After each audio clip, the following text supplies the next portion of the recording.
reforma constitucional que se viene, no hablamos de Argentina, hablamos de Chile.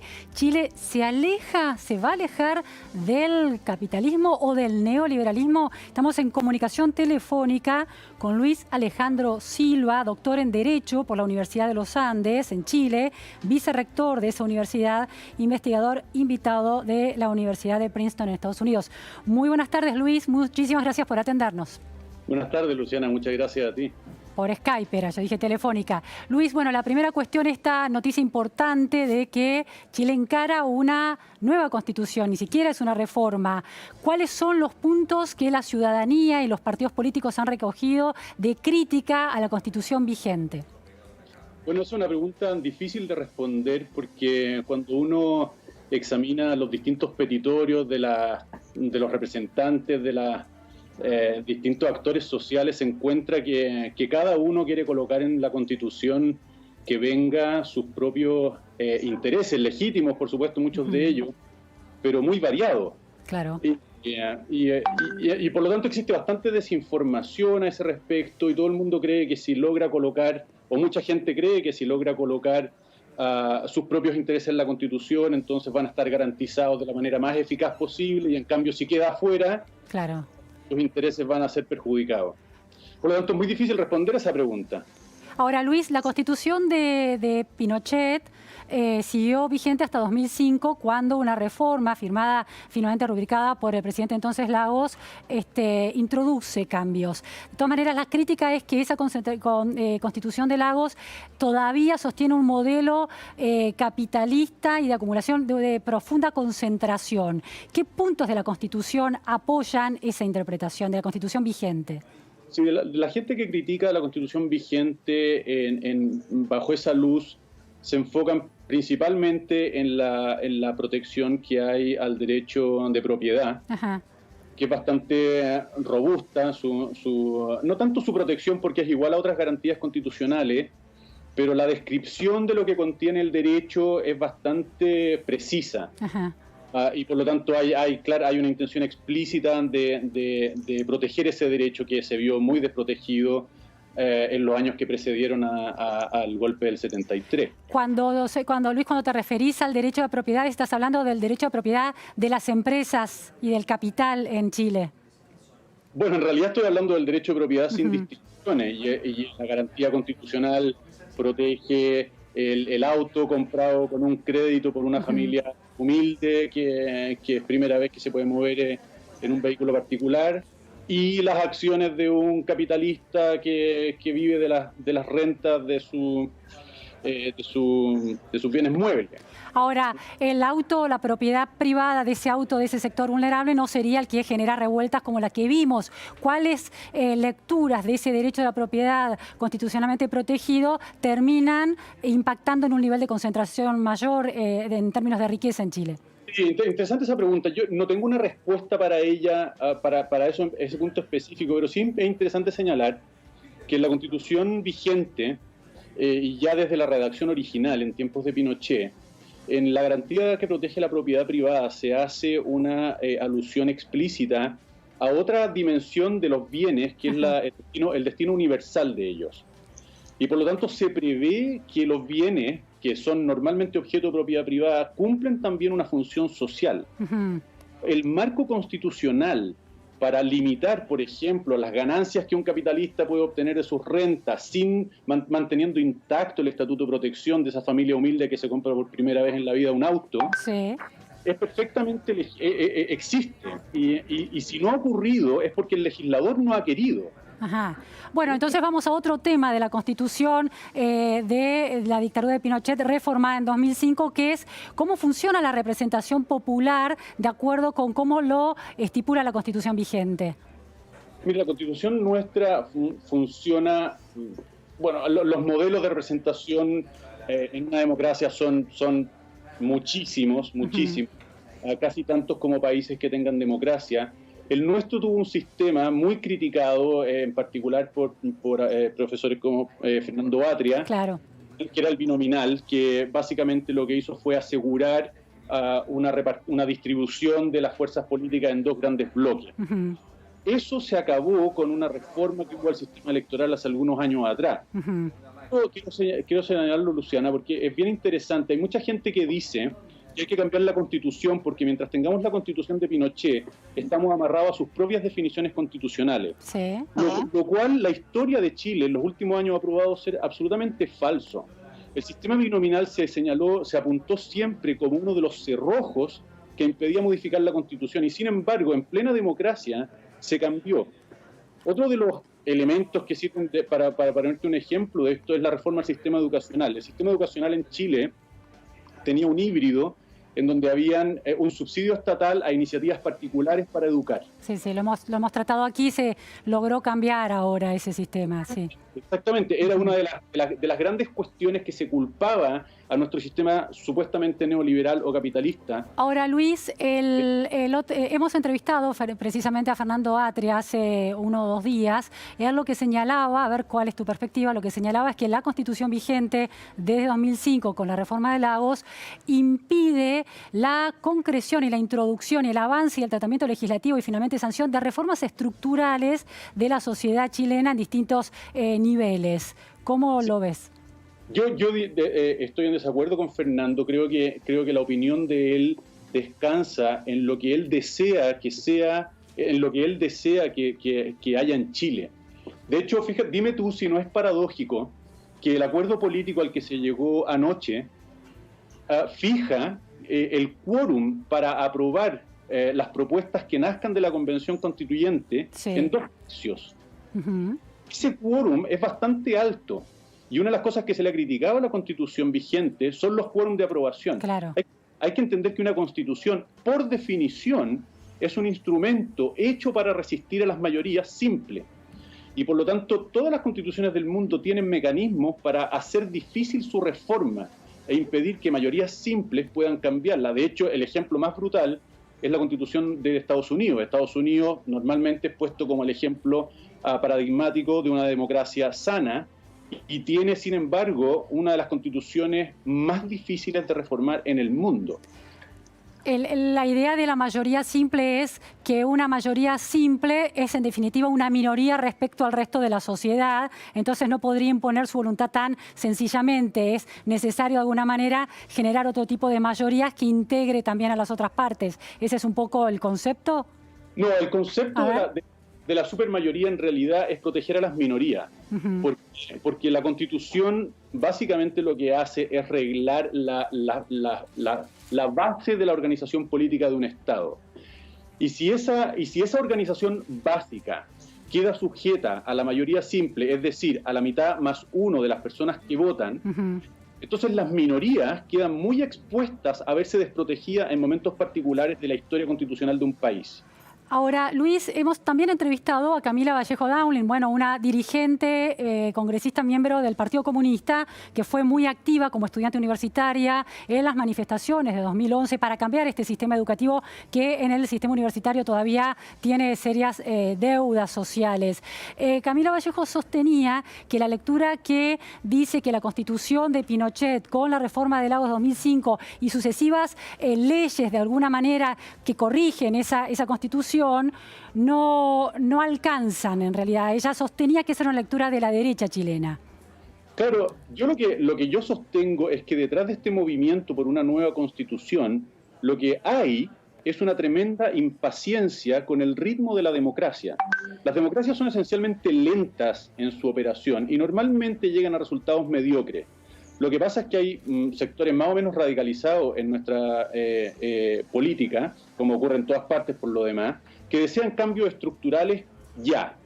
Y la democracia no te da eso de ordinario. Ahora, Luis, esa lectura, son 30 años ya casi de democracia en Chile, una población que espera que, se ha bajado la tasa de pobreza del 40 al 10%, pero la tasa de inequidad es altísima y crece. Entonces, 30 años no parece ser ya, parece ser una espera bastante razonable, ¿no? Por eso, sí, yo estoy de acuerdo contigo. Si a mí me dicen que 30 años es un plazo de espera largo, yo estaría de acuerdo contigo.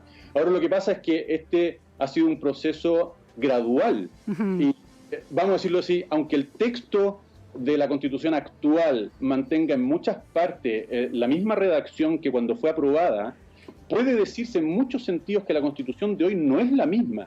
Te voy a poner un solo ejemplo que tiene que ver con el aborto. En Chile se aprobó el aborto hace muy poco. No se tocó una coma de la Constitución.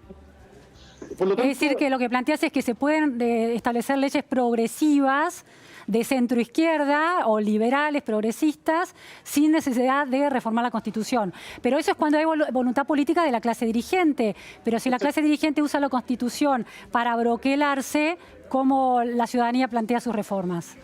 Ya, no, eso estamos de acuerdo, pero eso es un problema de la clase dirigente, no de la Constitución. Y a mí que me digan que una nueva Constitución va a solucionar el problema, no puede sino parecerme una ilusión, porque la clase dirigente va a seguir siendo la misma. De hecho, lo que más me preocupa, y yo en el plebiscito por la nueva Constitución probablemente vote que no, aunque creo que voy a perder, porque me preocupa el nivel de expectativas que está generando o puede generar en la población una nueva Constitución, como si fuera un sombrero de magos del que van a salir la solución a todos los problemas. Eso es mentira. Bueno, ¿no puede funcionar como una piedra fundacional de una manera distinta de ver a la sociedad chilena? O sea, si se entendiera así, yo estaría de acuerdo con una nueva Constitución. Pero no se entiende así, por lo tanto me parece tremendamente peligrosa su aprobación. O sea, las premisas actuales en que se ha dado la discusión, la Constitución se está presentando como la solución a todos los problemas. Hay una encuesta, se hizo el 2015, pero la discusión era muy parecida, en que se le pregunta a la gente si usted cree que una nueva Constitución va a solucionar los problemas de seguridad, salud y educación de usted. Y el 67% respondió que sí. ¿Qué idea de la Constitución tiene una persona que responde que sí a eso? Ahora, Luis, en la Constitución vigente, ¿cómo está consagrado el derecho a la educación? ¿Hay un derecho a la educación pública y gratuita o el derecho a la salud pública y gratuita consagrado en la Constitución chilena actualmente? No, pública y gratuita no. Existe el derecho, por una parte existe el derecho a la salud y en la Constitución se dice que habrá un sistema público para satisfacer esa demanda y habrá también un sistema privado. Y en Chile hoy día tenemos una coexistencia de dos sistemas, uno público y uno privado. Pero el Estado, a través de la Constitución, no le está garantizando a los ciudadanos chilenos que van a tener la provisión de un servicio gratuito de salud o de educación, si en el caso de que no puedan afrontarlo de manera privada y personal. Sí, por supuesto que la calidad es puede dejar que desear en muchos casos, la calidad del servicio, porque a veces toma mucho tiempo que puedan atender a una persona. Pero más allá de eso, la Constitución además no está obligando al Estado a garantizar eso. No, pero ¿cómo podría hacerlo? O sea, sería suicida. ¿Por qué no? Porque si la Constitución dice que le asegura a toda la gente una educación, por ejemplo, pública y gratuita, y más encima de calidad, como mucha gente reclama. ¿Cómo se paga eso? Y si después, además la Constitución dice que se asegura a todos los ciudadanos una salud pública gratuita. ¿Cómo se paga? Después hay gente que está pidiendo que se introduzca allí el derecho a la vivienda. Obviamente que si es un derecho humano básico, porque estaría consagrado en la Constitución, entonces el Estado tiene que hacerse cargo. Ahora, en esta discusión también en torno a la Constitución, hay discusión en torno al modo en que se va a consagrar la nueva Constitución y esa discusión tiene que ver con el peso que va a tener la ciudadanía sin tantas mediaciones de una clase política, de una élite política, bueno, de la que desconfía y está demostrando su desconfianza. Esto es entre Congreso Constituyente, Asamblea Constituyente. ¿Cuáles son esas distintas categorías y qué chances hay, Luis? Sí, interesante. Déjame dos observaciones a tu pregunta. La primera es que yo me atrevo a decir que Chile ya tiene una nueva Constitución. Porque si tú lees el acuerdo que se adoptó anoche entre los representantes de prácticamente todos los partidos políticos de Chile, lo que aquí se establece es prácticamente una nueva Constitución. Ese es una formalización de un golpe de Estado incruento. A ver, ¿cómo es eso? ¿Cómo es eso, Luis? ¿Qué se firmó? ¿Cómo se llama lo que se firmó? Creo que se llama Gran Acuerdo Nacional o Pacto, no sé cómo se llama. Déjame ver si lo tengo aquí. Pero ¿por qué eso tiene valor constitucional? ¿Por qué le atribuís el valor de una constitución y hablas de esta especie de golpe de Estado? No, yo pienso que este documento prácticamente está cumpliendo las funciones de una nueva constitución, porque lo que está diciendo es cómo se va a hacer una nueva constitución y está estableciendo el poder constituyente, pero es más, dice qué es lo que el poder constituyente originario en este caso, una clasificación típicamente académica, dice este texto lo que el poder constituyente no puede hacer. ¿No? Dice que no puede, dice, adicionalmente no podrá alterar los quórums y los procedimientos para su funcionamiento y adopción de acuerdos. Es decir, el órgano constituyente que sea elegido para hacer una nueva constitución debe atenerse a los términos en que se le entrega este mandato. ¿Cómo se llama el documento o el instrumento que fija las potestades y competencias del poder constituyente originario, si no es del poder constituyente, si eso no es una constitución? Obviamente nadie lo llama constitución, pero yo veo en este documento una nueva constitución. De hecho, en el primer punto del texto dice: los partidos que suscriben este acuerdo, en total respeto de la institucionalidad democrática vigente. Sí. Nuestra institucionalidad no prevé por ninguna parte un mecanismo como el que llevó a la adopción de este documento. Es decir, en la Constitución vigente no hay un mecanismo para constituir un órgano que se va a conformar para la nueva Constitución. No. Por lo tanto, bueno, es una salida política también a una crisis que está siendo muy difícil de ser controlada y manejada, ¿no? Absolutamente, absolutamente. Y eso es una constitución en buena medida. Eso es una constitución. Ahora, ¿cuál es la chance de que se haga una asamblea constituyente con una representación ciudadana mucho más directa? Buena pregunta. Ahí yo no sé qué responderte. No sé si tú sabes que se prevén en este documento dos maneras distintas de organizar este poder constituyente. Y una convención mixta que incluye a la mitad de ciudadanos que van a ser elegidos para este encargo particular y la mitad van a ser miembros del Congreso. Sí. Y el otro sistema es una convención integrada absolutamente por persona, elegida solo para hacer una nueva constitución. Esa es la que muestra la profunda democracia en relación a los representantes políticos, ¿no? Desde el punto de vista de la representación directa, obviamente la convención constituyente representa más directamente los intereses de la ciudadanía que la convención mixta constitucional, porque allí hay parlamentarios.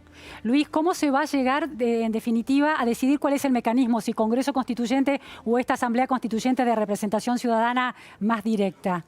Plebiscito, se va a hacer un plebiscito que está llamado para, creo que es marzo del próximo año, en donde se le va a preguntar a la gente, en primer lugar, si quiere o no quiere una nueva constitución. Sí. Y en caso de que, y hay una segunda pregunta, en caso de que ganara la opción de que hagamos una nueva constitución, que va a decir cómo quiere que se haga esta nueva constitución, si a través de una convención constitucional mixta o una convención constitucional, y te explican básicamente en qué consiste una y otra. Por lo tanto, a ver qué elige la gente, no sé. Luis, la última pregunta. Según los debates que se están entrecruzando en la opinión pública y con la ciudadanía, gran parte de la ciudadanía en las calles, ¿qué chances hay de que esta Constitución morigere, atempere este modelo neoliberal capitalista tan instalado y que ha permeado tanto en la sociedad chilena? ¿Cómo puede impactar, dado en el medio del contexto de esta crisis y de las manifestaciones que se están dando? Yo creo que hay un efecto simbólico inscrito en una nueva constitución que debiera apaciguar las aguas por un tiempo, de todas maneras. Es decir, la sola idea de tener un juguete nuevo te distrae de alguna manera de tus dolores habituales, por decirlo así, ¿vale? Y después también pero ese juguete nuevo va a estar más lejos del modelo, de la matriz productiva económica neoliberal, tal como se define al capitalismo chileno. O sea, probablemente sí, porque el espíritu que ha agitado Chile muy visiblemente estas últimas 4 semanas va por ahí. Pero no se sabe, o sea, los quórums, como te decía, los acuerdos en esa convención se van a adoptar por 2/3.